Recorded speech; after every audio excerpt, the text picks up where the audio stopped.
აფხაზეთის მთავრობის თავმჯდომარე და აფხაზეთის ჯანმრთელობისა და სოციალური დაცვის მინისტრი სამედიცინო ცენტრ დიომედის ხობისა და სენაკის ფილიალებში გაეცნენ. ავტონომიური რესპუბლიკის მთავრობის თავმჯდომარემ სამეგრელოს ზემო სვანეთის რეგიონში მდებარე სამედიცინო დაწესებულებების ინფრასტრუქტურა დაათვალიერა. ასევე კლინიკების ხელმძღვანელებსა და მედპერსონალს შეხვდა.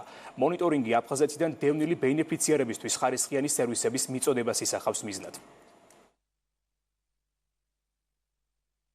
Ჩვენი ვიზიტი ემსახურება იმ პრობლემების და გამოწვევების დადგენას, რაც სამომავლოდ უნდა შევისწავლოთ და მოვახდინოთ რეაგირება. მე მინდა აქვე მადლობა უთხრა ყველა მედიკოს, ვინც წლების მანძილზე ემსახურებიან დევნილებს, უწევენ მათ სამედიცინო მომსახურებას. ჩვენი პრიორიტეტია პოლიკლინიკების ინფრასტრუქტურის განვითარება და თანამედროვე სამედიცინო აღჭურვილობით უზრუნველყოფა. ასევე უმნიშვნელოვანესია სამედიცინო პერსონალის გადამზადება, რათა ჩვენ დევნილ მოსახლეობას წვდომა ჰქონდეს თანამედროვე სრულყოფილ სამედიცინო სერვისებზე. სენაკის მუნიციპალიტეტი და აფხაზეთის მთავრობა მუდამ არიან კოორდინირებულ თანამშრომლობაში. ამ ეტაპზეც სენაკის მუნიციპალიტეტი მზადაა დახმარება გაუწიოს აფხაზეთის მთავრობას რეაბილიტაციაში.